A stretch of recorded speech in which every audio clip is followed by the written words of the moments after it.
Eu saúdo a todos em nome de Jesus. O meu nome é Túlio Vasconcelos. Eu sou cristão. Acredito na Bíblia. Creio que a Bíblia é a palavra de Deus. É nossa regra de fé e prática, princípios cristãos para as pessoas que temem a Deus. Esses princípios estão aqui na palavra, revelados. E hoje, meus queridos, eu gostaria de convidar você para um estudo bíblico. E eu quero dizer que esses dias nós estamos vivendo essa crise, essa pandemia, coronavírus. Eu tenho ficado muito preocupado, irmãos, com o pânico que tem causado, aliás, tem assolado muitas pessoas, tem sido causado na mente de muitas pessoas. Tive a ideia de falar sobre pânico, falar sobre este sentimento, sobre esta condição que muitas vezes invade nossas vidas.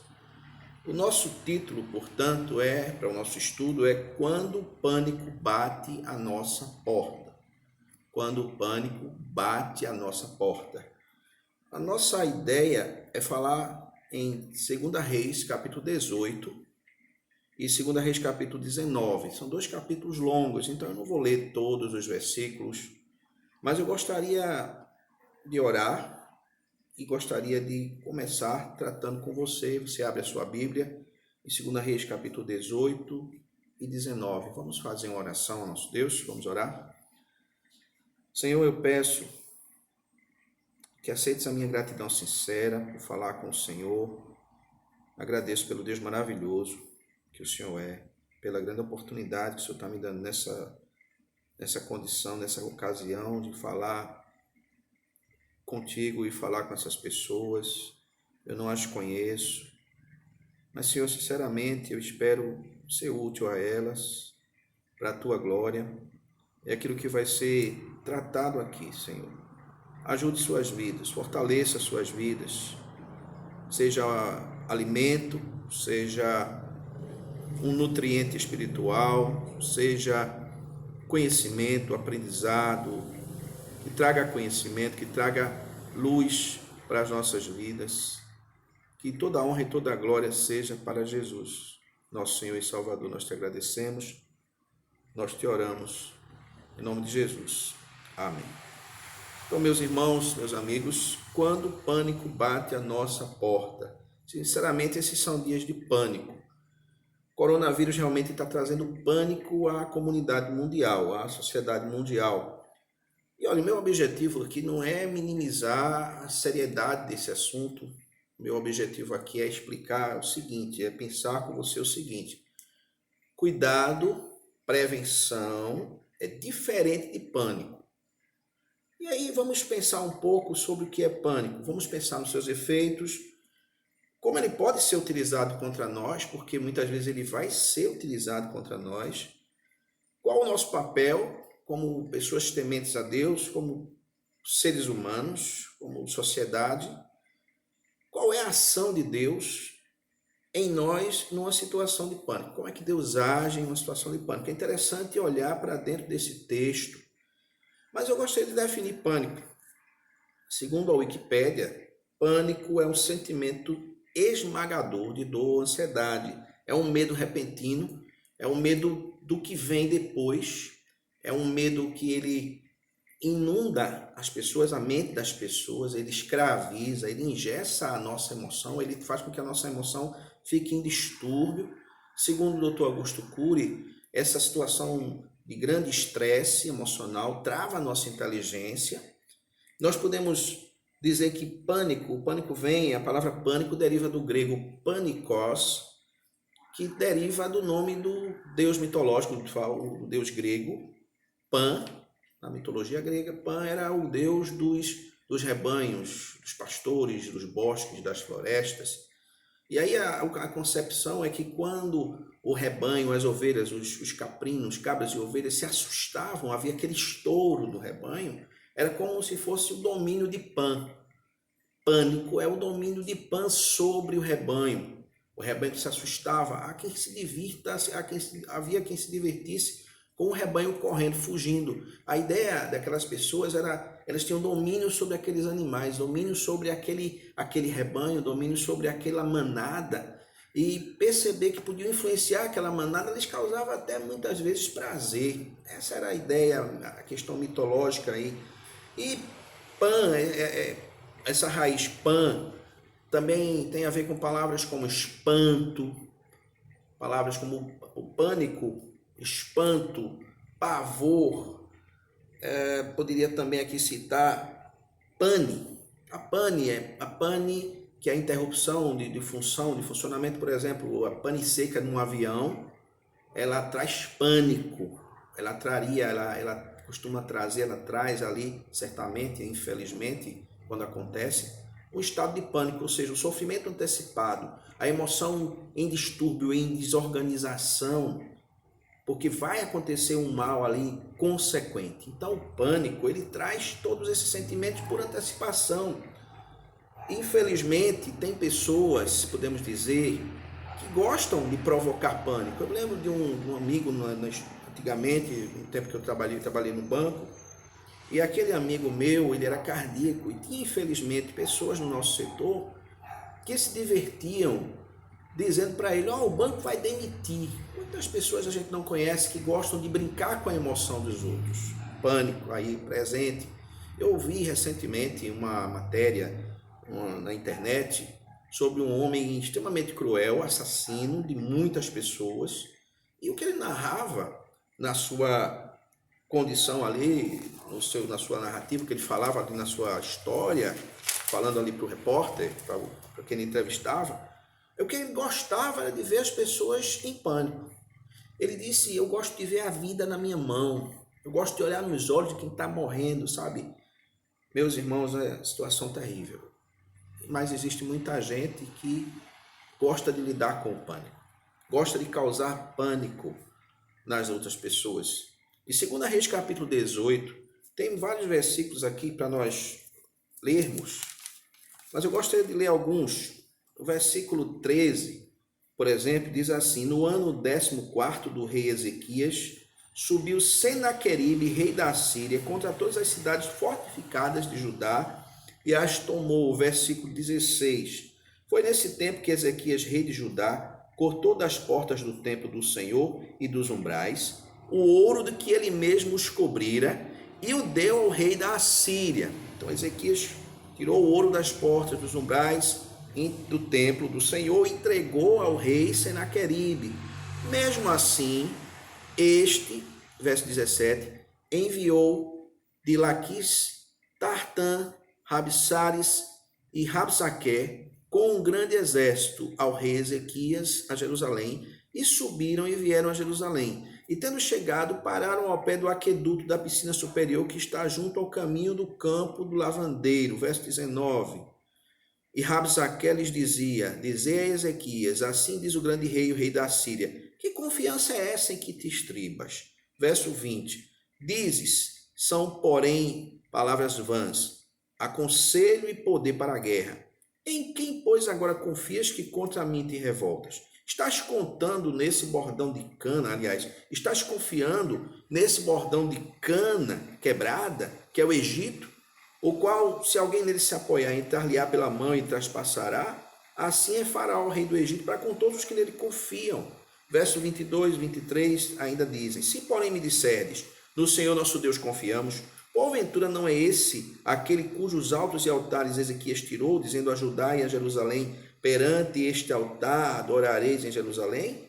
Verso 23, ora, pois faze uma aposta com meu senhor, rei da Síria, dar-te-ei 2.000 cavalos, se tu puderes dar cavaleiros para eles. Versículo 26. Então disseram Eliaquim, filho de Ilquias, e Sebna, e Joá, a Rabsaqué, rogamos-te que fales aos teus servos em aramaico, porque bem o entendemos, e não nos fales na língua judaica aos ouvidos do povo que está em cima do muro. Versículo 31. Não deis ouvidos, aí disse Rabsaqué, não deis ouvidos a Ezequias, pois assim diz o rei da Síria, fazei paz comigo e saí a mim, e cada um coma cada um da sua vida e da sua figueira, e beba cada um a água da sua cisterna. Versículo 32, até que eu venha e vos leve para uma terra semelhante à vossa, terra de trigo e de mosto, terra de pão e de vinhas, terra de azeite, de oliveiras e de mel, para que vivais e não morrais. Não deis ouvidos a Ezequias quando vos engana, dizendo: o Senhor vos livrará. Agora eu gostaria de ler capítulo 19, 2 Reis 19, versículos de 15 a 19. Ezequias orou perante o Senhor, dizendo: ó Senhor Deus de Israel, que está assentado sobre os querubins, tu mesmo, só tu és Deus de todos os reinos da terra. Tu fizeste o céu e a terra. Inclina ao Senhor o teu ouvido e ouve. Abre ao Senhor os teus olhos e vê. E ouve as palavras de Senaqueribe, com as quais enviou o seu mensageiro para afrontar o Deus vivo. Verdade é, ó Senhor, que os reis da Síria têm assolado as nações e as suas terras e lançado os seus deuses no fogo, porquanto não eram deuses, mas obras de mãos de homens, madeira e pedra. Por isso os destruíram. Agora, pois, Senhor nosso Deus, livra-nos da sua mão, para que todos os reinos da terra saibam que só tu, Senhor, és Deus. Eu quero ler ainda verso 32, que diz assim: portanto, assim diz o Senhor acerca do rei da Síria: não entrará nesta cidade, nem lançará nela flecha alguma, tampouco virá perante ela com escudo, nem contra ela levantará tranqueira. Pelo caminho por onde veio, por esse mesmo voltará, e nesta cidade não entrará, diz o Senhor. Porque eu defenderei esta cidade para livrá-la por amor de mim e por amor do meu servo Davi. Graças a Deus pela sua palavra. Meus queridos irmãos, quantas verdades maravilhosas nós encontramos aqui. Sabe, o rei Senaqueribe, imperador da Síria, povo cruel, queria dominar Jerusalém, queria dominar o mundo, queria dominar Israel. O rei de Israel entregou-lhe ouro, mesmo assim ele mandou lá seus servos. Rabsaque era o porta-voz do seu exército, estava diante de Jerusalém, dizendo para Ezequias e para todos que estavam naquela cidade, ali todo aquele exército montado, postado diante da cidade de Jerusalém. Olhando para cima do muro, tinham aqueles soldados, aqueles homens, aqueles guardas, os líderes. E ele começa a falar para os líderes de Israel, ameaçando a cidade, ameaçando o povo. Os assírios eles eram cruéis, porque além de serem torturadores e assassinos, eles torturavam, meus irmãos, meus queridos, não apenas fisicamente. Eles faziam coisas absurdas, bizarras, terríveis. Tanto que Jonas, quando teve que ir para Nínive, que era justamente a capital da Síria, ele não quis ir, dada a crueldade. E era uma crueldade física absurda, mas também era uma crueldade emocional. Porque antes que os assírios fizessem tudo, eles diziam o que iam fazer. E agora está aqui Rabsaque, diante de Israel, dizendo tudo que ele iria fazer. Ele estava torturando, criando pânico naquele povo. Quando os líderes dizem, olha, faz o seguinte, fala com a gente só, para a gente estar entendendo a sua língua, fala em aramaico, que a gente entende a sua ameaça. Ele disse, não, vou falar em judaico, eu quero que todo mundo aí saiba. Esses homens aí vão estar comendo o seu excremento e bebendo a sua urina no final desse processo aqui. Eu quero que eles saibam também. Então a ideia do inimigo ali era torturar emocionalmente. Ele queria lançar o pânico sobre Israel. Muitas pessoas fazem isso. É por isso que eu gostaria de analisar 3 aspectos aqui, 3 tipos de circunstância em relação a quando o pânico chega na nossa porta. Gostaria de analisar com os irmãos, primeiro, a ação dos patrocinadores do pânico. Qual é a ação aqui que nós precisamos estudar à luz da Bíblia? A ação dos agentes do pânico. Como é que eles agem? Como é que eles pensam? Como é que eles se comportam? Isso vai nos ajudar, irmãos, até nos dias atuais, até na sua vida pessoal, até no seu relacionamento familiar, no seu relacionamento profissional. Pense sobre isso. Analise comigo e aprenda, vamos aprender juntos. Um outro aspecto é qual é a ação do servo de Deus diante do pânico. O que é que o servo de Deus deve fazer? Isso está no texto também. Eu espero que você em casa, com calma, medite nesses textos. A palavra de Deus é maravilhosa para a gente estudar, maravilhosa para a gente meditar. Estamos em casa, muitos estão em casa, pode ficar em casa. Use seu tempo para pensar à luz da Bíblia. E aqui nós temos riqueza maravilhosa. 2 Reis 18 e 19. Leia na sua Bíblia com calma. Mas vamos analisar aí, também vamos analisar a ação do agente do pânico, a ação do servo de Deus e agora também a ação de Deus Como é que Deus age sobre a situação que provoca pânico ao seu povo? Então, primeiro, quais as ações dos agentes do pânico? Como é que eles agem? Podemos observar aqui no capítulo 18. Primeira coisa, primeiro aspecto, está no verso 20. O agente do pânico, ele age para destruir a confiança. A palavra confiança aparece várias vezes nesse contexto aqui. E o que o Rabsaqué, treinado pelo seu rei, treinado pelo seu povo, o que ele faz na sua retórica, no seu discurso, é atacar a confiança. O pânico vai justamente atacar a confiança. Veja, no verso 20 ele pergunta: que confiança é essa em que te estribas? Que confiança? Primeira pergunta que ele faz: que confiança é essa que você está se arvorando nela, se estruturando nela? Por que você está cheio de confiança assim? Não é para confiar, não. Não é para confiar, não. Então ele começa aqui atacando a confiança. Em quem confias? Em quem é que você confia? Que confiança é essa que você tem? Ainda, no verso 21, ele começa a considerar: vocês estão confiando, está se revoltando contra mim porque está confiando no Egito, é? É Egito? Aquela cana quebrada? Egito não serve para nada, não. Faraó, ele é, para com todos que confiam nele, como uma cana quebrada que quando a pessoa se apoia nela, ela entra e fura, e destrói, e atravessa a mão de quem se apoia nela. Vai transpassar a sua mão. Se apoie no Egito, não. Então, eles estão considerando as possíveis estruturas de fé, as estruturas de confiabilidade e confiança em que o israelita podia estar se apegando, e ele começa a destruir essa estrutura de confiança. Ainda, eles atacam a Deus. Verso 22, ele diz: se porém me disseres é no Senhor ou em nosso Deus que confiamos. Peraí, vocês vão dizer que confiam em Deus? Peraí, não são os altares de Deus que Ezequias mandou tirar? Então ele está atacando agora o quê? Atacando a relação com Deus, colocando uma dúvida no coração do povo. Será que Deus está satisfeito com você? Você está confiando em Deus, mas será que Deus vai estar tão bom assim com você? Deus está do seu lado? Vocês acabaram de tirar os altares aí. O rei mandou tirar os altares. Então eles não entendiam muito bem a relação do povo com Deus, os mandamentos de Deus para o seu povo, mas eles entendiam. O agente do pânico ali sabia que poderia atacar a relação com Deus, jogando culpa. Os agentes do pânico muitas vezes colocam em dúvida as bases da nossa confiança. Outro aspecto interessante aqui, eles estavam atacando a espiritualidade, atacando a fé, pondo em dúvida a relação com Deus, ou seja, culpando Israel, jogando culpa em cima de Israel. E quando nós temos culpa, quando nós estamos desobedecendo, eles sabiam disso, não podemos esperar as bênçãos de Deus. E eles estavam lançando dúvidas sobre a relação do povo com Deus. Ainda, eles estavam dizendo o seguinte, no verso 25, ele estava dizendo: porventura, Rabsaqué fala, porventura eu viria aqui sem Deus? Eu viria sem Deus contra ele desse lugar para o destruir? Foi Deus que me mandou ir até a terra e destruí-la. Eu estou aqui porque Deus mandou. Então eles começam a dizer: Deus está do meu lado. Os agentes do pânico se colocam do lado de Deus aqui nesse caso.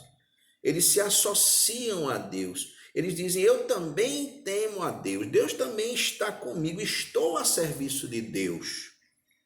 Houve situações na vida do povo de Israel que Deus usou exércitos para repreender o seu povo. Claramente está revelado isso. O livro de Daniel fala sobre isso, Jeremias fala sobre isso. Mas aqui, essa associação com Deus é falsa. Mas os assírios estão fazendo essa associação por conta própria. Ainda existe uma outra ação, a quarta ação aqui dos agentes do pânico. Eles estavam falando para intimidar todo o povo da língua do povo. Versículo 26 e 27, como eu falei antes, eles estavam dizendo: eu quero que o povo entenda. Então eles tinham, irmãos, uma ação estudada, estruturada, deliberada, atacando a confiança. E ainda, em verso 35, eles estavam atacando a soberania de Deus. Eles estavam atacando a própria competência, a capacidade de Deus, o caráter de Deus, a santidade de Deus. Eles dizem, e se os deuses das outras terras não livraram eles, por que Deus vai livrar vocês? A gente está cansado de destruir países inteiros com seus deuses. Também tinham deuses lá. E qual a diferença do Deus de vocês para o Deus deles? O Deus deles não pode protegê-los e o Deus de vocês também não pode proteger da gente, não. Então, esses homens, eles tinham uma mente extremamente engenhosa em destruir a fé.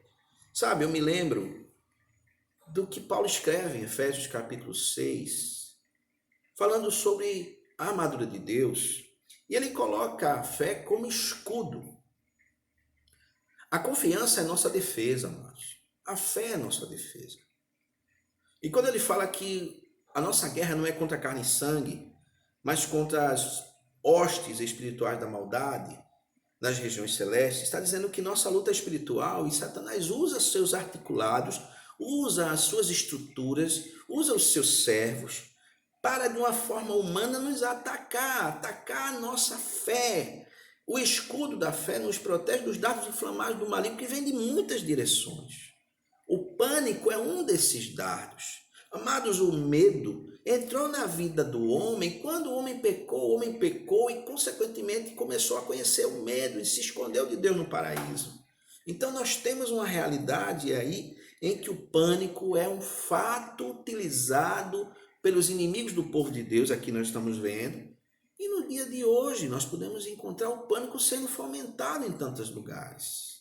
Como eu disse, não é que nós não devemos ter na vida cuidado e prevenção, mas nós não devemos ter pânico. O pânico vai de encontro ao ensinamento de Deus, porque o pânico gera uma condição de ansiedade, e Jesus disse, não andeis ansiosos, sabe? Nós queremos obedecer ao Senhor em nossa vida moral, em nossa vida de santidade, mas sermos ansiosos e vivermos em pânico não é desobediência ao Senhor, não é pecado. Se deixar o nosso coração ser contaminado pela ação de tantos, pela ação de Satanás na vida das pessoas, querendo que elas não confiem em Deus, estamos agindo bem para o Senhor, quando a Bíblia diz, entrega o teu caminho ao Senhor, confia nele, faze o bem.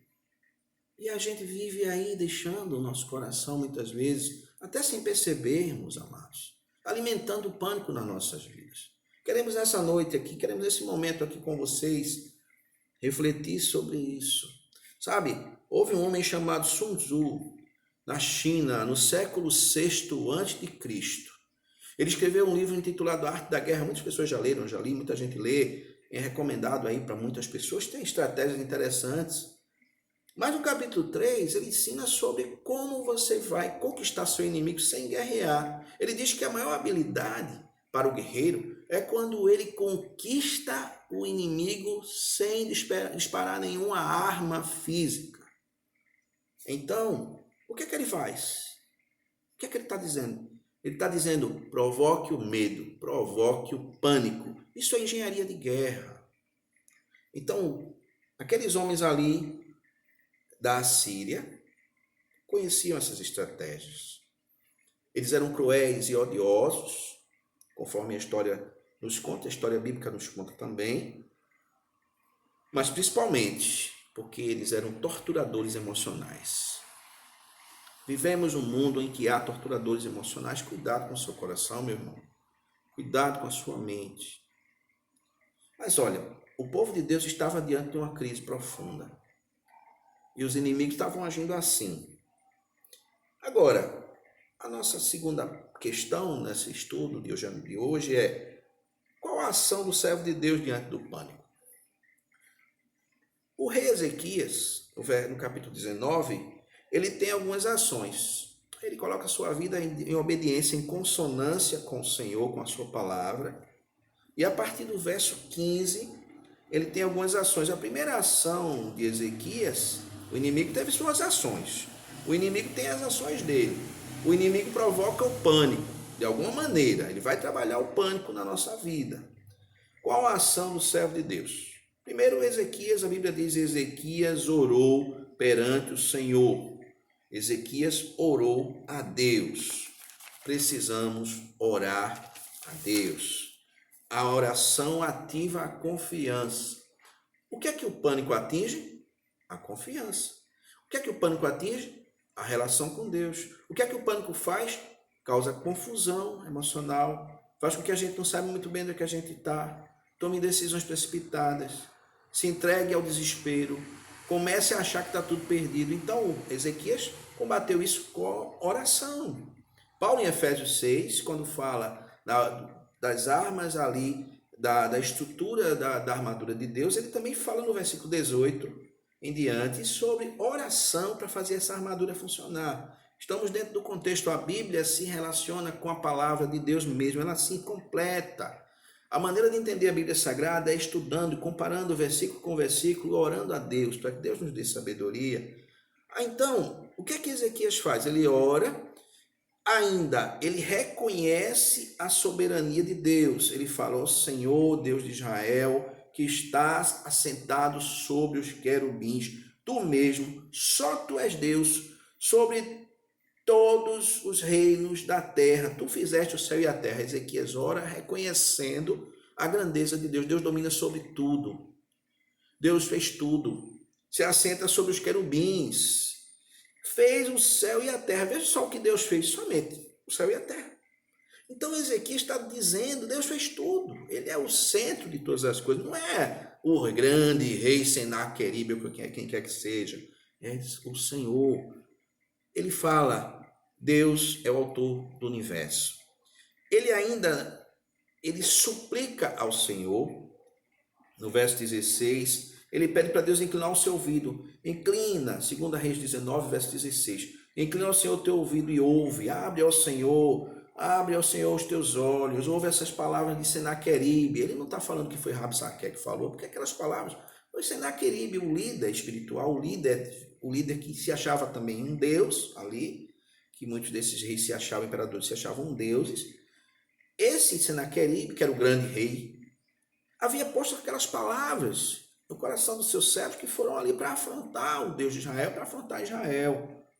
Então, ele diz, o rei mandou seu mensageiro para afrontar o Deus vivo.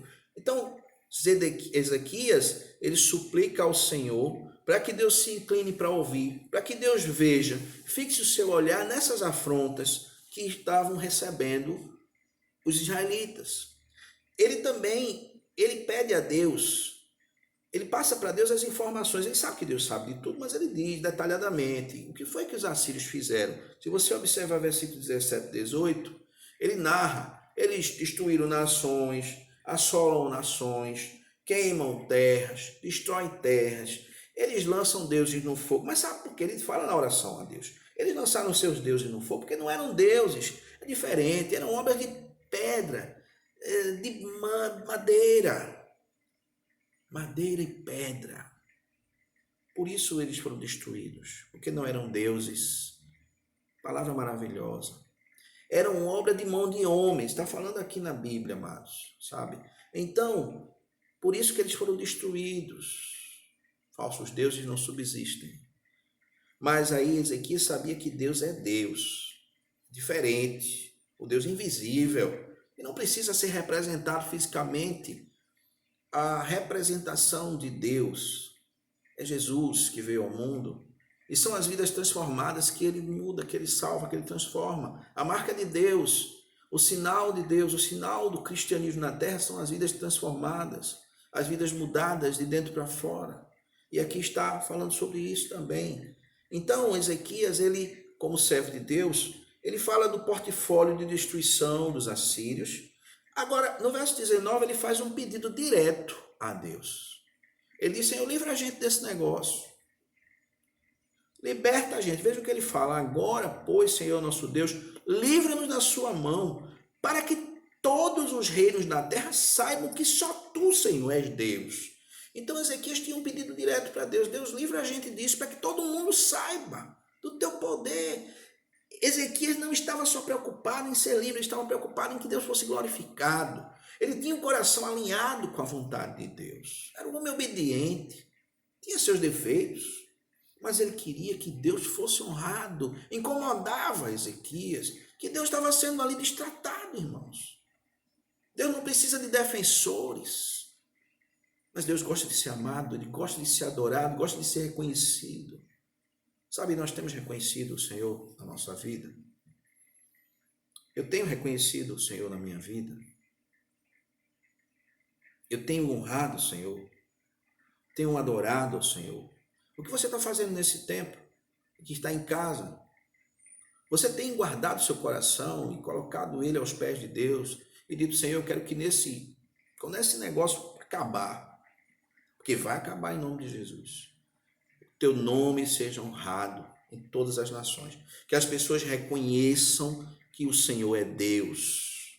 Irmãos, esse é um tempo para nós orarmos. Que esse negócio pare, que Deus acabe com isso, usando a ação de homens competentes, sim, ou até sem ele querer usar a ação de ninguém, fazendo do jeito dele, para a glória dele, usando pessoas, ou usando as suas próprias mãos poderosas. Deus pode fazer isso. E foi o que ele fez aqui, no caso dos assírios.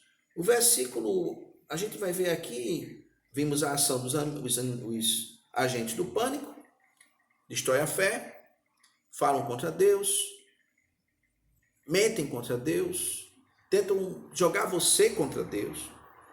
Aí nós vimos agora a ação do servo de Deus, oração,